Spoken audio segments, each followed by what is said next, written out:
Tenemos el gratísimo placer de conversar esta mañana con la magistrada Rosalba Ramos, procuradora fiscal del Distrito Nacional. Buenos días, bienvenida. Bueno, muy buenos días, muchas gracias por la invitación y creo que un día muy importante para la Fiscalía, donde tenemos muchos temas que debatir que la población estará muy interesada en escuchar. Bueno, yo creo que hay que comenzar de atrás para adelante, ¿verdad? Hay que comenzar con lo último que ha ocurrido. Bueno, han apresado a el abogado de la familia Rosario después de mucho intento porque él se presentara ante la fiscalía. Finalmente ayer se le apresó, supongo que hoy se le va a presentar ya la medida de coerción. ¿Es así? Sí. ¿Por qué tan difícil se hizo? ¿Por qué durante tanto tiempo tras este señor, Johnny Portorreal, y finalmente se le apresa ahora recientemente? ¿Cuál era la dificultad?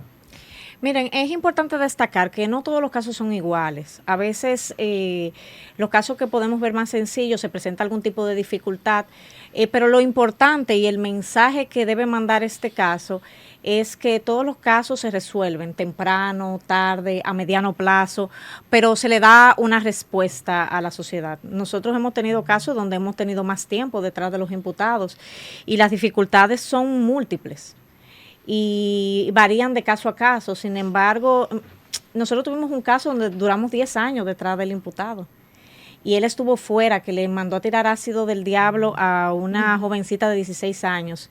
Y para mí ese caso es muy importante, y perdóname que me salga un poquito del tema, pero voy a volver, te lo prometo, para el caso de Portorreal, porque es imposible que no hablemos al respecto. Pero ese caso fue muy importante para nosotros, porque cuando yo llego al Departamento de Homicidios, en el 2006 me encuentro con ese caso, siendo yo una fiscalizadora. Y luego, ya como fiscal titular, se logra que ese señor lo traigan de Estados Unidos hacia acá y logramos una sentencia que le dice al país que se da una respuesta, que se trabajan los casos, que puede pasar 1, 2, 3, 4, 10 años, pero la justicia llega. Entonces, volviendo al caso de Portorreal, en las redes sociales habían muchos ataques, tanto a la fiscalía como a las autoridades, del por qué todavía no se había apresado, a pesar de que nosotros le habíamos solicitado al director de la policía en varias misivas, habíamos reiterado que se hiciera el arresto, pero nosotros desde la fiscalía tenemos un departamento de prófugos. Activamos el departamento, lo teníamos realmente desde el inicio trabajando con inteligencia, buscando a quién él llamaba, con quiénes se comunicaban. Y fue hasta ayer que, gracias a una de las inteligencias realizadas por el departamento, en la persona del magistrado Juan Ramírez, que se logró el apresamiento en Boca Chica en virtud de un allanamiento. ¿Cuál es el nivel de presión, si se puede preguntar esto así, de los afectados? Yo me imagino que mientras ustedes estaban buscando al abogado, había presión de parte de los que se sentían estafados y que habían presentado querella. No iban por la fiscalía, no preguntaban, ¿cómo reaccionaban? Miren, realmente el abogado Portorreal es un hombre con mucha suerte. Y hay que decirlo de esa manera porque la presión más grande que se ha intentado suscitar, aunque no la recibimos, es más por las personas que se identifican con el doctor, que entienden que nosotros, con la labor que estamos realizando, estamos obstaculizando que ellos puedan obtener su herencia. Anda pa'l Entonces, espérese, magistrado. Vamos a darle para atrás a esto. Es decir, que la familia Rosario, o parte de la familia Rosario, que se han hecho expectativas con los 13,000 trillones de euros que aspiran a conseguir a partir de que esto tenga ganancia de causa, esperan o piensan que ustedes están desde el Ministerio Público tronchando la posibilidad de que eso se haga realidad. Así es. Y la verdad es que muchas denuncias versan en torno a que se agilice la obtención de la herencia, donde ellos van y dicen, sí, mira, lo que pasa es que él no nos ha terminado de entregar. O sea, no se está en algunos casos intentando que la fiscalía sirva como un canal para presionar al señor Portorreal, cuando nada más lejos de la realidad. Lo que entiende la Fiscalía del Distrito es que existe una estafa por parte del señor Portorreal y las demás personas que están siendo sometidas a propósito de este caso, y que nosotros en consecuencia vamos a actuar ante los tribunales. Sabemos ¿Cuántas personas se han querellado por estafa? Tenemos 283 denuncias al momento. Y es importante destacar que cuando llego a la Fiscalía del Distrito, apenas encontré 6 denuncias y 3 constituciones en actor civil. Es decir, un total de 9 personas que estaban poniendo en conocimiento de la Fiscalía lo que estaba sucediendo. En medio de la pandemia, yo tomé la decisión de hacer una convocatoria para que fueran a denunciar, y habilitamos 3 días para que todo el que se sentía ofendido, ultrajado en este aspecto, que fuera y pusiera la denuncia. Y logramos 283. Nosotros estamos muy avanzados en la investigación. Eso es lo bueno de que en esta etapa lográramos el arresto del señor Portorreal. Magistrada, ¿usted tiene algún cálculo hasta dónde llega la suma económicamente por lo estafado del señor Portorreal? Bueno, mire, cuando estuvimos sacando los cálculos, y cuando íbamos más o menos por la mitad, íbamos aproximadamente como por 9 millones de pesos. Es decir, íbamos por la mitad, ni siquiera hemos hecho el conteo total. Porque yo quiero que ustedes sepan que en este caso... Pero para lo que él quiere, para lo que él quiere conseguir la familia Rosario es un disparate, magistrada. Para la fortuna que él quiere conseguirle a ellos, es un disparate. Por Dios, Giovanni, eso es falso. Bueno, no, pero yo estoy diciendo que vamos por la mitad del yo conteo. soy un imberbe en esto.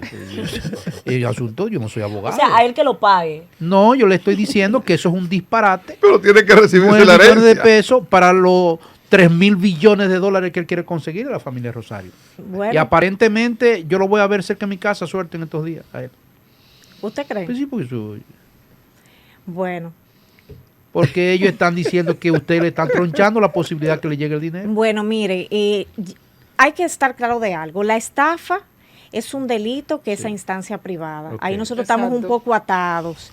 Sí. Pero de 283 yo tengo la esperanza que si yo me quedo aunque sea con 10, no creo que estoy pidiendo mucho. Ok. Entonces, en definitiva, cuando ya tú tienes esa suma de personas que están reclamando, con la mitad, con un % mínimo, nosotros podemos, porque es importante destacar, nosotros no vamos a lograr una sentencia por la cantidad de personas, porque aquí no hay un cúmulo. Okay. Aquí no podemos decir que vamos a sumarle los años que él va a obtener. Ya es una discusión jurídica que no, si nos metemos ahí, entonces hay tal vez algunas personas dentro televidentes que no nos van a entender. Perdón, ¿la coerción es más por el tiempo que él duró prófugo o cómo es el asunto? Es que hay un peligro de fuga.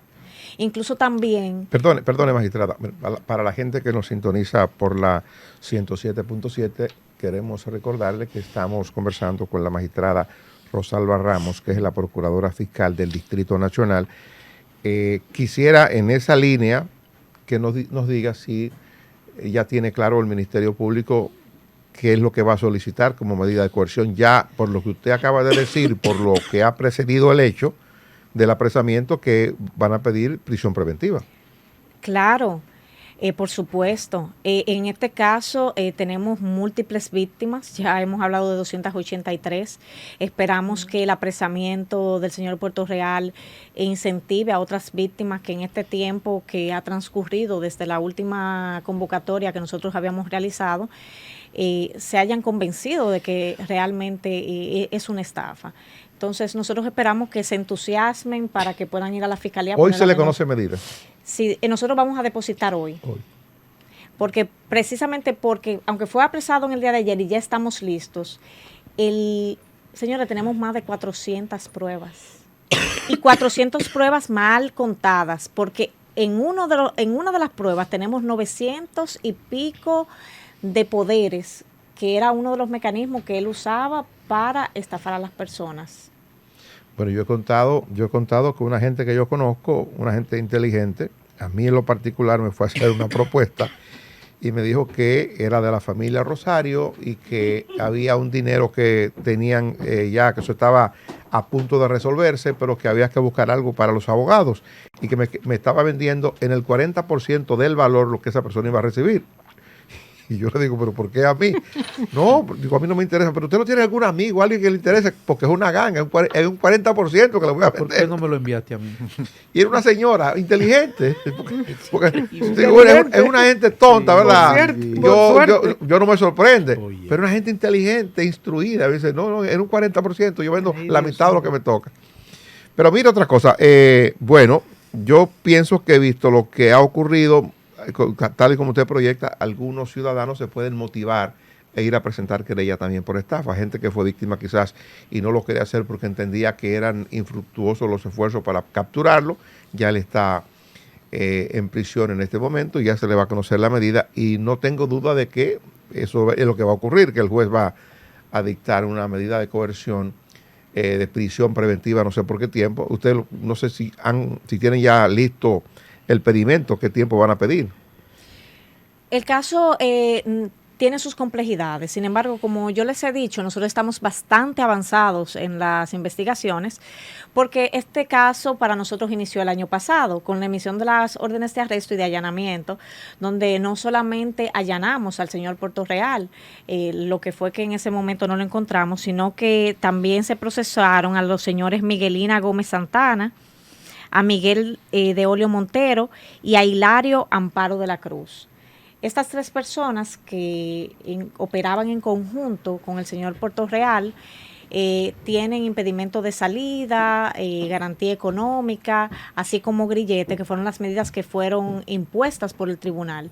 Y ya nosotros teníamos la intención de presentarle acusación a Portorreal aunque estuviera en rebeldía, porque contábamos con todos los elementos. Es decir, que el único ingrediente que se ha agregado en este momento es que vamos a contar con la presencia de este señor cuando conozcamos el proceso. Okay. Mire, hay otro asunto importante de los tantos que maneja la Fiscalía del Distrito, y bueno, pudiéramos decir que lo maneja porque le ha tocado a usted que le ha solicitado la barra de la defensa de Miguel Cruz, el confeso responsable de la muerte del ministro Orlando Jorge Mera, y es la petición que están haciendo para que se le permita acceso a la prensa, para que le permitan que algunos medios de comunicación vayan allá o él ir a algunos medios de comunicación para dar la versión de lo que habría ocurrido, las razones que tendría para asesinar al ministro de Medio Ambiente, Orlando Jorge Mera. Usted ha adelantado que ha conversado con doña Miriam Germán sobre la petición, que es la Procuradora General de la República. Quisiera saber si al día de hoy hay alguna novedad de Procuraduría, si hay alguna decisión que se haya tomado ya para permitir o para rechazar la petición que se ha hecho. Sí hemos recibido la solicitud, no solamente esa por parte del abogado, sino que también el día de ayer ellos nos hicieron unas solicitudes que esas sí son un poquito más aterrizadas a lo que es la investigación, solicitándonos que se entrevisten a diferentes personas, entre otras diligencias. A empleados del Ministerio de Medio Ambiente. Así es. Y nosotros estamos bastante trabajando este caso de manera ardua para poder presentar acusación no dentro del plazo que determinó el juez, sino un poco antes. Con relación a la magistrada, nosotros sí le mandamos la comunicación. Sé más o menos por dónde andan los ánimos, pero no hemos tomado una decisión ya de manera formal. Cuando tengamos la decisión de manera formal, lo haremos de conocimiento de todos los medios. Pero ¿hay precedente de solicitudes parecidas? Nunca. Y otorgarle ese permiso no pudiera generar un precedente complicado para el Ministerio Público. Miren, hay un problema que tenemos ahora y es el hecho de que las personas a veces quieren ganar los casos en los medios de comunicación y en las redes sociales. De algún modo la gente piensa que si gana ese terreno, ata de algún modo al Ministerio Público y a los jueces. Y eso es muy peligroso porque yo puedo parecerte simpática, pero no necesariamente serlo. Y ese don o ese ángel, esa aura que tienen muchas personas que se logran manejar con esa gracia dentro de los medios, no implica necesariamente que tenga la verdad de por medio. Y lo sabemos, que los expedientes a veces dicen una cosa, aunque en el medio se esté vendiendo otra. Me ha tocado y he tenido la experiencia de ver casos que de forma mediática se vende una historia y cuando tomamos el expediente nada más lejos de la realidad. Entonces, con eso tenemos que ser bastante cuidadosos, porque cada quien debe tener su papel. Nosotros como autoridades estamos llamados a mantener a la población informada, pero no que se sienta feliz con las decisiones que nosotros tomamos. Porque las decisiones que nosotros tomamos no tienen que ser populares, tienen que ser legales. A eso sí estamos llamados. Partiendo de eso. Perdón, Wendy, y no es, magistrada, guardando las diferencias, ¿no?, entre un imputado, en este caso, acusado o confeso de asesinar a una persona, y la diferencia, o sea, lo que voy a decir del Ministerio Público, no es un fallo muchas veces también del Ministerio Público, a propósito de lo que usted dice, de querer ganar quizá votos en la opinión pública. No comete el Ministerio Público ese mismo fallo, o sea, de filtrar expedientes, de tratar de que los medios de comunicación, de hecho, cuando se esté en la fase previa, que se supone que que solo deben conocerlo el Ministerio Público y no el público en general. O sea, no es un fallo eso también del Ministerio Público de querer ganar quizá aprobación en determinados temas o de filtrar información en determinados temas importantes, y lo hemos visto no hace muchos meses de eso. ¿Usted no cree que eso también es una falta, es un fallo? Miren, yo creo que la aprobación no es buena ni necesaria, porque cuando buscamos aprobación, entonces no necesariamente hacemos lo que debemos hacer. Y a veces puede resultar tentador buscar que las personas se solidaricen con lo que nosotros pensamos y con lo que nosotros hacemos. Esa es una tentación a la que siempre vamos a estar expuestos por la misma era en la cual estamos trabajando, que una era totalmente digital, donde en cuestión de minutos se viraliza un video, una fotografía, en fin. Les puedo decir que es importante que las autoridades mantengamos nuestro papel y nuestro rol. Ahora, también resulta difícil cuando vemos que que hay sectores que pueden responder a presiones y que a veces hasta nuestros puestos de trabajo o determinadas decisiones de algunas instituciones se dejan llevar por ese rumor, por ese contagio que hay en las redes, que de repente una persona emite una opinión y ya queremos que la destituyan. Una persona dice una cosa y comenzamos todos en Twitter a decir, quítenlo, vamos. Pero ha pasado, quitan gente por rumor, claro, independientemente que después se investigue y no era así, pero está quitado. Entonces hay un problema, porque les voy a decir algo, aquí todos hemos cometido errores. La única diferencia puede ser que tengamos la suerte de que nadie nos hubiera grabado en ese momento. Pero usted en una oficina a veces puede cometer un exabrupto y sobre todo también que puede ocurrir que lo saquen de contexto.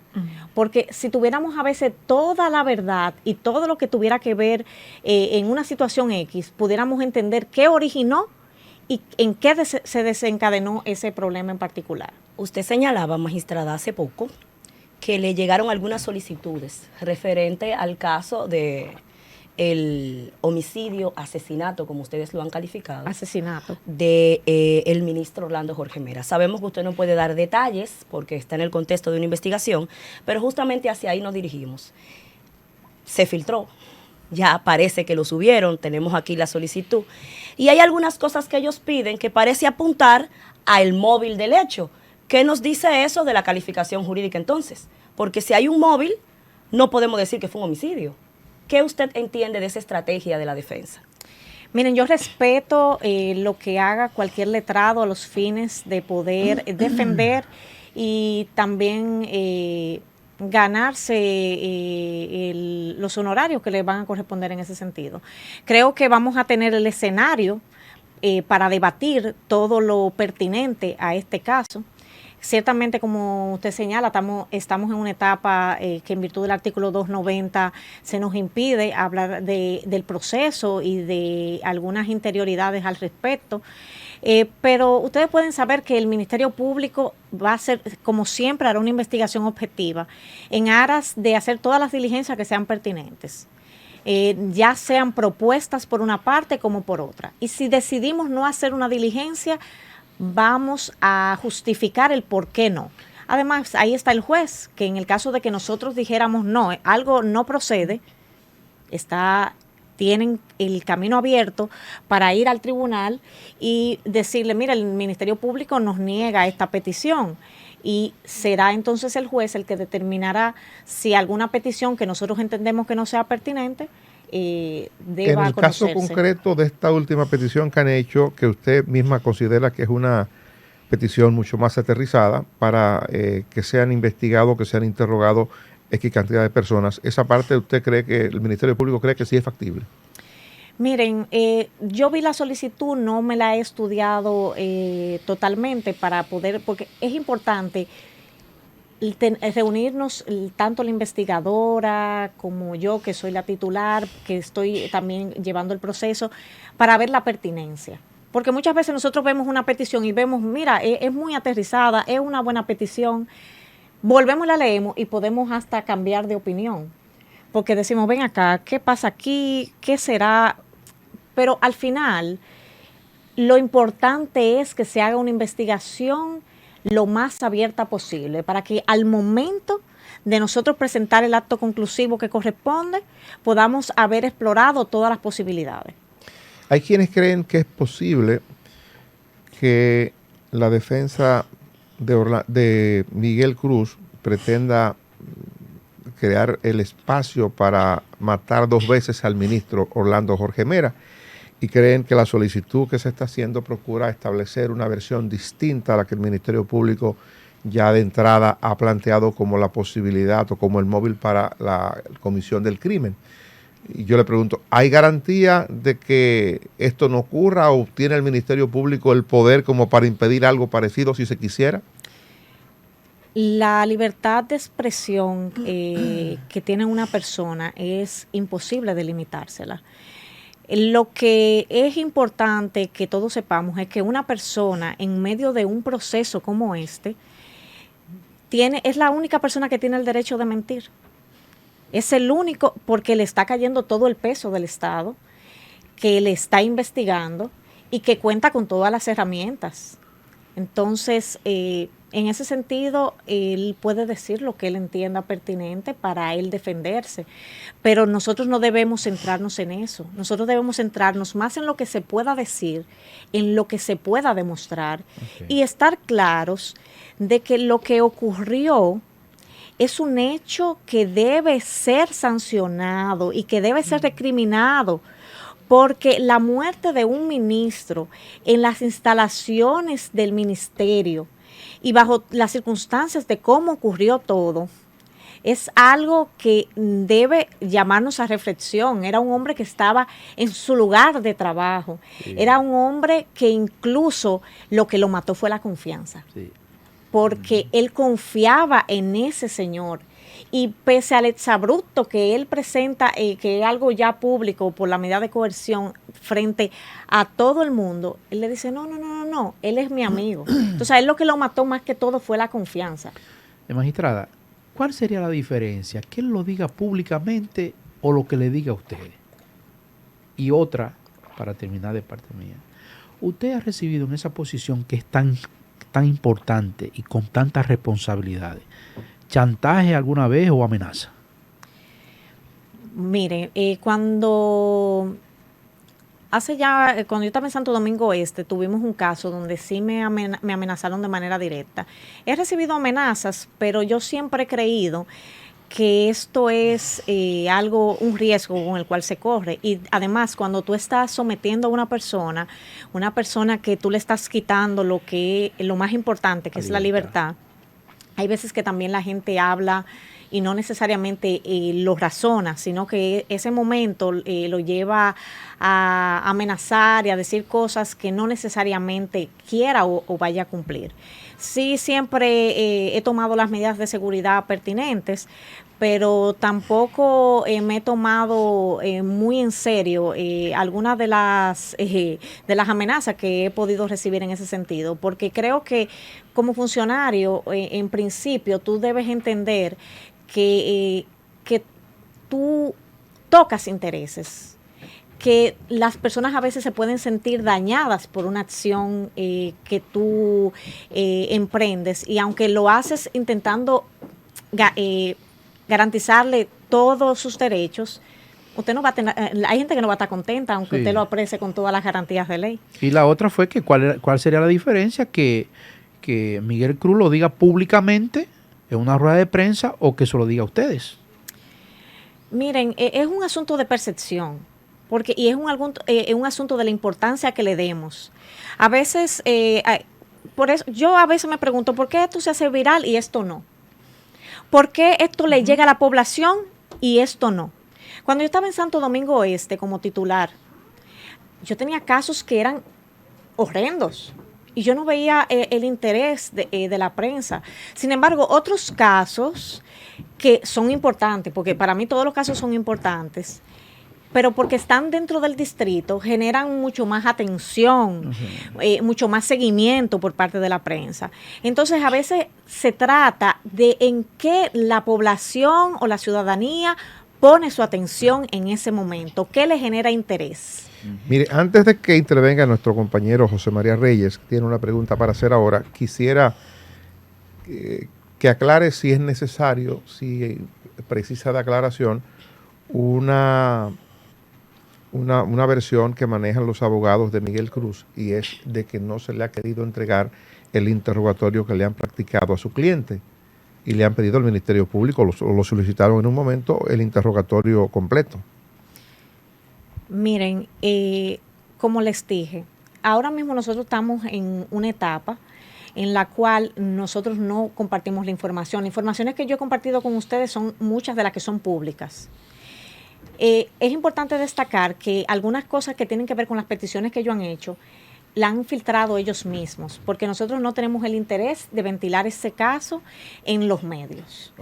Sí es importante que se destaque que por ser el ministro Orlando Jorge Mera, la figura, no solamente ministro de este gobierno, sino el hijo de un expresidente y todo lo que eso conlleva, siempre va a haber atención a propósito del tema. Pero nosotros, aunque exista ese interés por parte de la población, debemos garantizar que la investigación se lleve con todas las garantías y bajo ese velo, porque entonces, si nosotros no lo hacemos de esa manera, no vamos a poder que cuando lleguemos ya a la conclusión que se determine, van a haber cuestionamientos, y van a haber los cuestionamientos de por qué se está ventilando en los medios cuando legalmente nosotros no debemos hacerlo. Magistrada, usted advirtió en una ocasión que el Ministerio Público no está obligado a acusar. No. Y lo decía como llevando a la opinión pública algún elemento de presión. ¿Usted ha sentido en el ejercicio de sus funciones presiones de sectores de poder, sobre todo políticos, para que usted varíe una calificación? No. Y además yo tengo para decirles que yo creo, miren, hay algo que me ha dado el hecho de ser fiscal de carrera, que es la seguridad de que yo debo hacer lo que legalmente corresponde. A veces no ni siquiera lo que yo creo. Porque a veces usted está frente a una persona que usted dice, como, que es culpable. Yo sé que es culpable. Miren, yo soy un ser humano, y como ser humano a veces tú hasta te puedes llegar a prejuiciar en un sentido, y de repente cuando tú ves el expediente dices, pero no hay. Entonces yo creo que tenemos que ser responsables, y que cuando usted no encuentra, usted no acusa. Así el mundo le diga a usted que usted debe hacerlo, porque lo primero es que usted está en un puesto donde usted es una autoridad y usted primero debe respetar su trabajo, porque entonces después, ¿qué garantía tiene usted de que cuando alguien le quiera someter, no lo va a hacer de una forma medalaganaria y simplemente porque quiere? Entonces, a veces usted puede creer una cosa, pero si las pruebas le dicen otra, usted debe hacer lo que la prueba le manda. ¿Usted cree que la persona es buena, pero mató a alguien? Es lamentable, pero va por homicidio. Ustedes como fiscalía últimamente han tenido unos éxitos importantes. Ha trascendido en la prensa algunas sentencias, inclusive de 30 años de cárcel y con decomiso importante de bienes. ¿Ustedes han tenido dificultad para decomisar bienes en materia de lavado de activos con las leyes actuales? Y la anterior, la 7202. Qué buena la pregunta, porque me da la oportunidad de que hablemos de una sentencia que es muy importante para la Fiscalía del Distrito. Nosotros teníamos el caso de Pascual Cordero, Arias el Chino, el cual ese proceso tenía casi 10 años, y si no un poquito más, que no se lograba conocer. No por falta del Ministerio Público, sino porque siempre la defensa tenía como una historia y lograban aplazar. Y lograban aplazar y aplazar y aplazar. Y luego llegó también una etapa en la que, fruto del cansancio, también la misma parte de la defensa estaba solicitando un acuerdo. Y eso nunca se concretó, porque nunca querían la pena que se le estaba considerando. Pero la pregunta de un caso reciente, explíquenos. Sí, les decía del caso del Chino, que un narcotraficante muy conocido y bastante connotado aquí en el Distrito Nacional, y que teníamos casi 10 años o más con el proceso en los tribunales. Y luego de tantos años de dificultad, logramos la pena de 30 años contra este señor. Y es un gran logro de la Fiscalía del Distrito, de sus litigantes, de sus investigadores, porque es importante destacar que cuando un caso ha durado tanto tiempo para conocerse, las pruebas se diluyen. Las pruebas testimoniales, las personas se mudan, se mueren. Se muere en 10 años. Se asustan.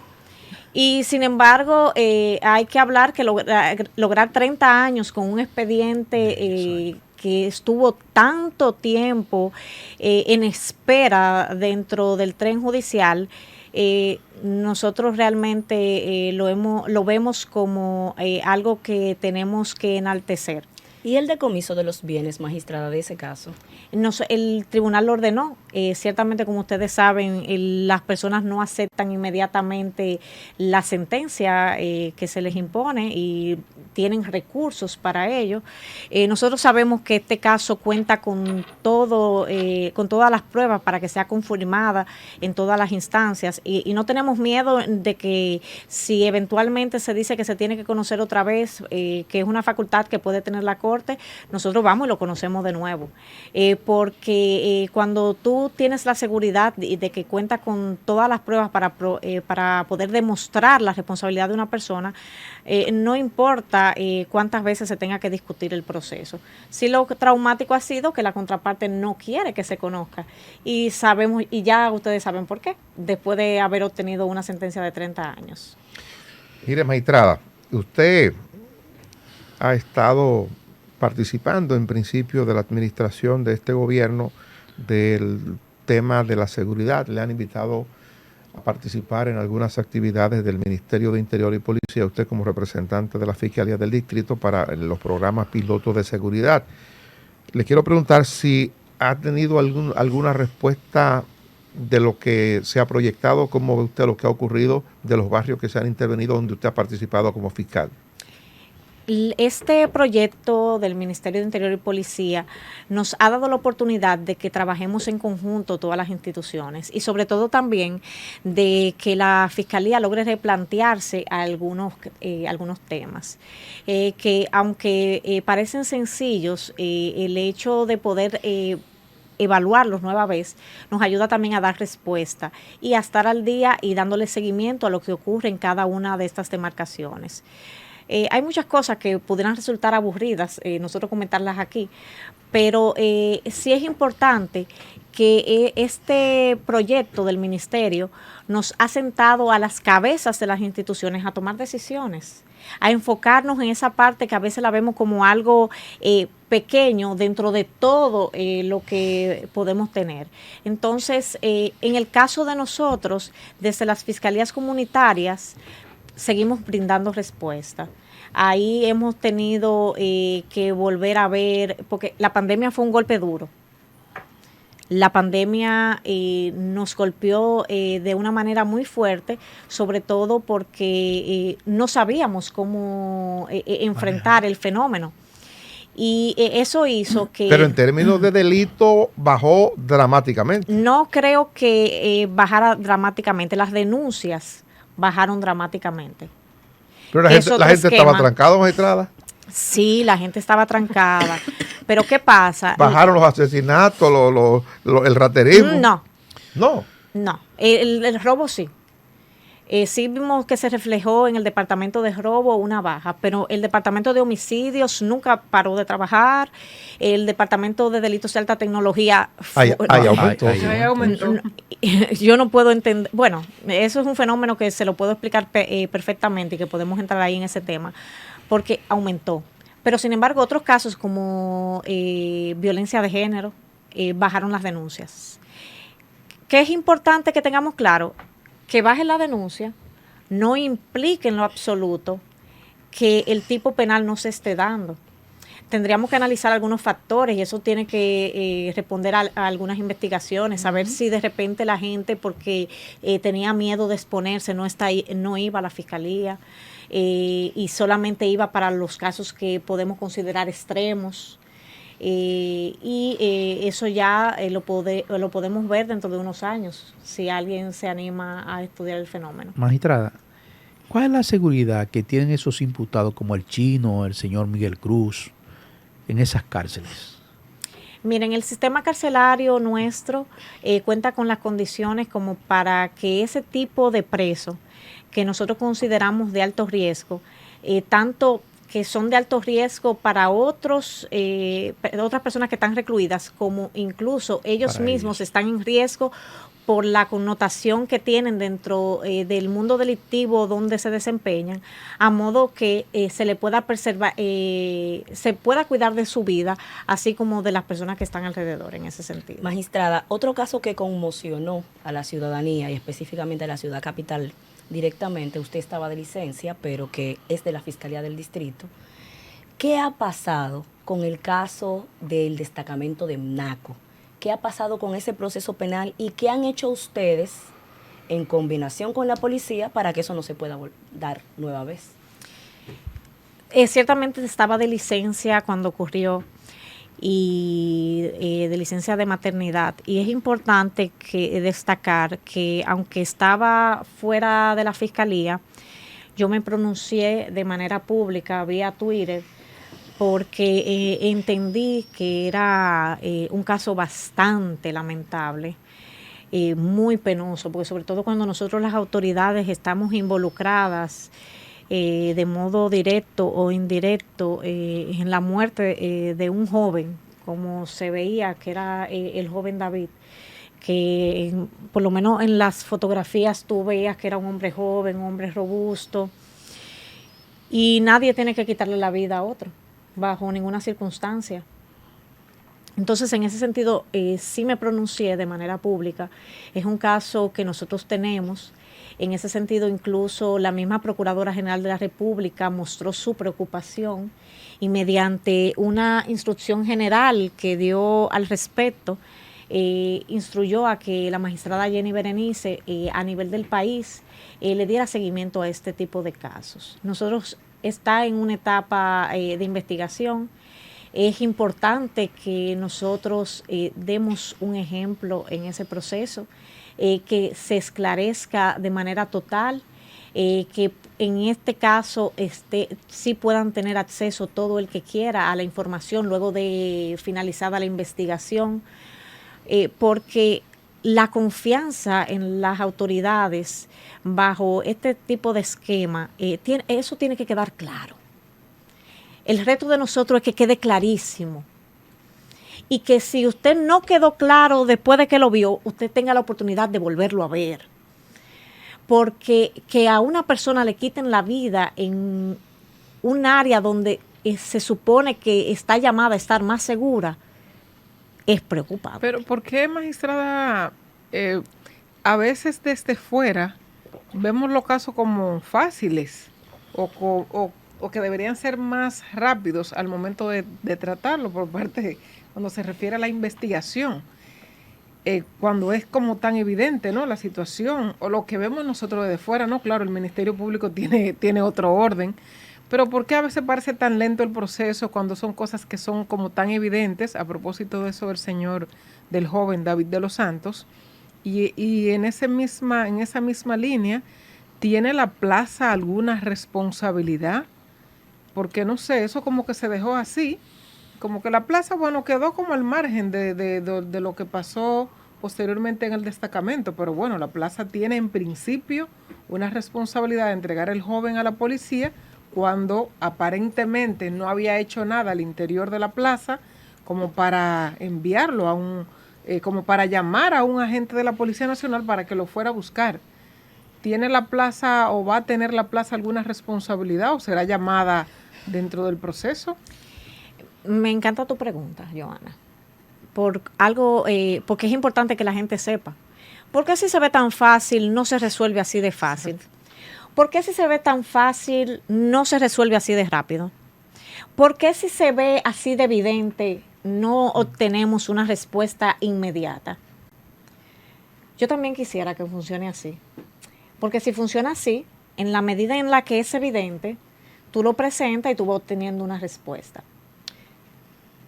Pero todo conlleva un proceso y los procesos son burocráticos y son tediosos, pero conllevan también garantías para la persona que está siendo sometida. Y lo que resulta evidente, nosotros también tenemos que hacérselo evidente al juez. Usted me dice, a una persona le dan muerte y todo el mundo vio que lo mataron, pero yo necesito la autopsia del INASIF. Y la autopsia del INASIF no es que van y me la levantan inmediatamente, sino que ellos se llevan el cuerpo, le hacen un estudio y eso conlleva a dar una respuesta. Entonces, ese caso de homicidio que parece sencillo, ya un solo elemento que resulta tan evidente, que resulta que no hay una contradicción, conlleva un proceso. Pero ese homicidio también tiene unos testigos, que la gente no está tan dispuesta a salir a decir lo que sucedió. Por miedo. La gente dice, no, pero ustedes lo vieron. Pero todo el mundo lo sabe. El video está ahí. Pero el juez no lo sabe. Yo no puedo ir donde el juez y decirle, mire, todo el mundo lo sabe. Todo el mundo sabe que el chino es un narcotraficante. ¿Cuánto conllevó esa investigación? Años, algo que era evidente, algo que todo el mundo sabía, que era un comentario que era de conocimiento público, pero lo que es de conocimiento público, nosotros tenemos que documentarlo para que esa persona tenga la oportunidad de defenderse, porque hay un debido proceso. Entonces, el escenario no es solamente mío como fiscal. El escenario es que yo tengo que poner a la contraparte en condiciones de poder defenderse. Entonces, ese caso que es tan evidente, uno, pero al distrito llegan entre 35,000 y 37,000 casos en un año.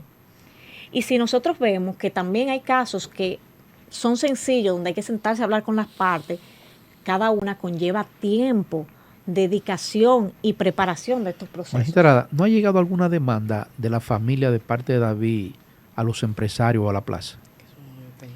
Miren, ustedes saben que ese caso se le dio medida de coerción y está bajo el artículo 290, que nosotros, en este momento ya las investigaciones son secretas. Okay. Ya cuando nosotros tengamos otro tipo de decisiones, si se decide que se va a someter a alguien más, si se decide que hay responsabilidad por otras personas, ustedes van a tener noticias, porque precisamente también por el interés que suscitó, son casos que uno, por lo menos, esos enunciados, uno lo hace de conocimiento de la prensa. Pero estemos claros en algo también, aunque la magistrada no lo pueda decir. La plaza lo entregó a la policía. La plaza no mandó una turba de delincuentes para que se lo llevara. Fue a la Policía Nacional que lo entregó. Sí. Así que es un tema ahí.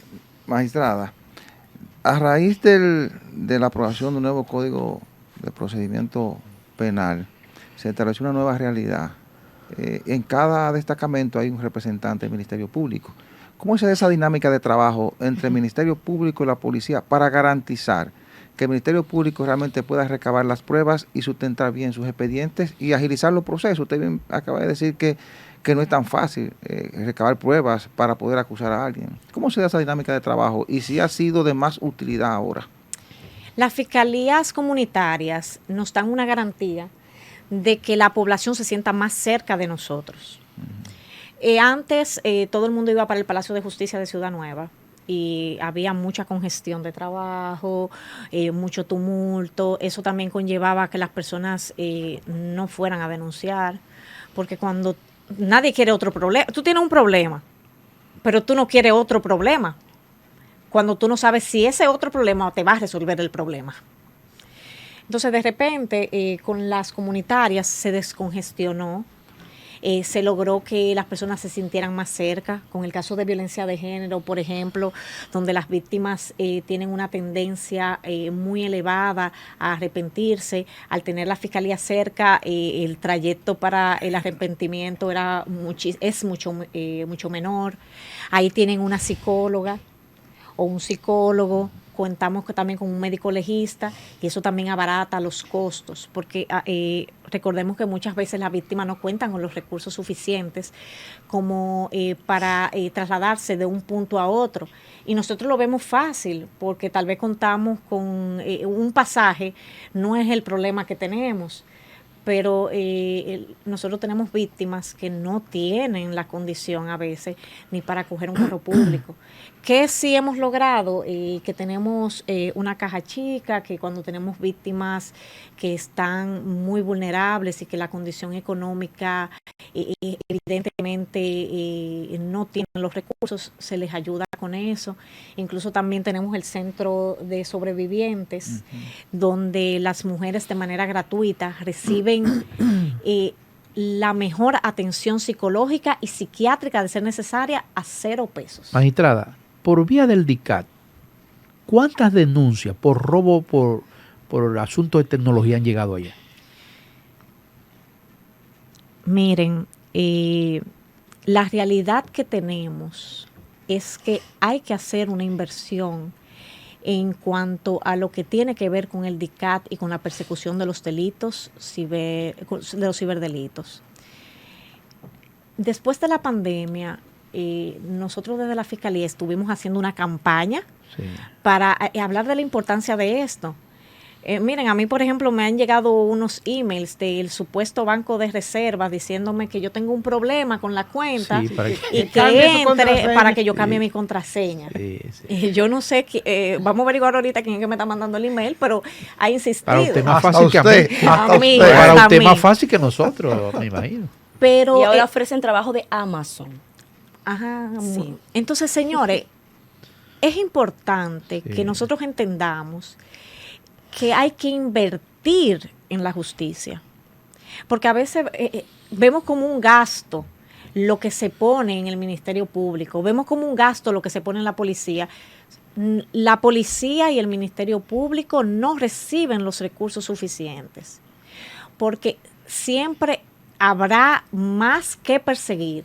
Siempre así como sube el costo de la comida, como sube el costo de los artículos que son de primera necesidad, así sube el costo de todo lo que tiene que ver con investigación. Investigar conlleva recursos de tiempo, de dinero, de un personal que tú tienes que tener capacitado, que debes tener al día.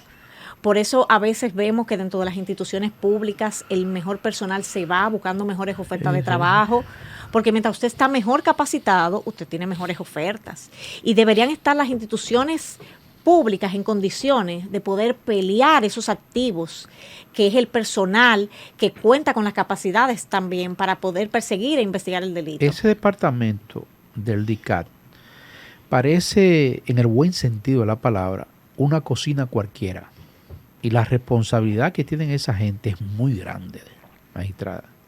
Pero muy grande. Y es importante que ustedes sepan que ahora todos los delitos conllevan algo de lo tecnológico. Sí. Porque en una estafa tú tienes un celular por donde se escribió un mensaje. En un homicidio tú tienes un video donde se recogen las imágenes.